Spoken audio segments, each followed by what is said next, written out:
Breaking news చూస్తున్న ప్రభాస్ నటించిన Adipurush cinema ప్రపంచవ్యాప్తంగా రిలీజ్ అయింది. హైదరాబాద్ రాజేంద్రనగర్ సర్కిల్ పరిధిలోని పలు థియేటర్ల అభిమానులకు కిటకిటలాడాయి.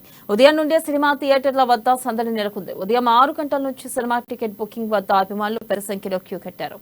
అలాగే అత్తాపూర్ ఈశ్వర్ థియేటర్లో ప్రభాస్ అభిమానులు భారీ సంఖ్యలో తరలివచ్చారు.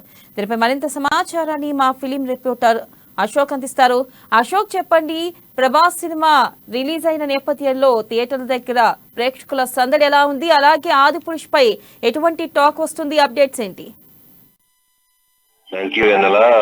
ప్రపంచవ్యాప్తంగా థియేటర్స్ వద్ద ఆదిపురుష్ హంగామా నడుస్తుంది. జై శ్రీరామ్ జై శ్రీరామ్ అంటూ నినాదాలు జరుగుతున్నాయి. ప్రభాస్ కెరీర్ లో ఎన్నడూ లేని విధంగా కలెక్షన్స్ కావచ్చు, బుకింగ్స్ కావచ్చు పెద్ద ఎత్తున జరిగాయి. పెద్దగా ప్రతి ఫ్యాన్స్ కూడా హంగామా చేస్తున్నారు. ఎందుకంటే ఒక విజువల్ వండర్ గా చూపించవచ్చు. మొత్తం రామాయణానికి కొత్త అర్థాలు చూపించారు. మొత్తానికి దీనికి సంబంధించినటువంటి మొత్తం విజువల్ వండర్ గా చెప్పవచ్చు. ఎందుకంటే థియేటర్ లో ఇప్పుడు ప్రీమియర్స్ కూడా ప్రపంచవ్యాప్తంగా స్పెషల్ షోస్ కూడా అవుతున్నాయి.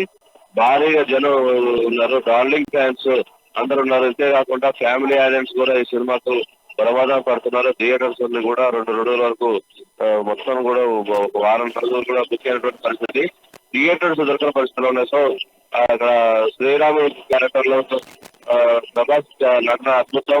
విలన్ గా రావణుడిగా మాత్రం చేసే సైఫ్ అలీ ఖాన్ కూడా చాలా అద్భుతంగా చేశారు. సో ఈ సినిమా మాత్రం మంచిగా ఉంది. ఒక కొత్త అర్థం చూపించారు. ఒక విజువల్ వంటగా చెప్పొచ్చు. ఇటువంటి రామాయణాన్ని కొత్త పద్ధతిలో చూపించడంలో ఓం రావు కష్టపడ్డాడని చెప్పొచ్చు. వేళలా రైట్ అశోక్, థ్యాంక్ యూ.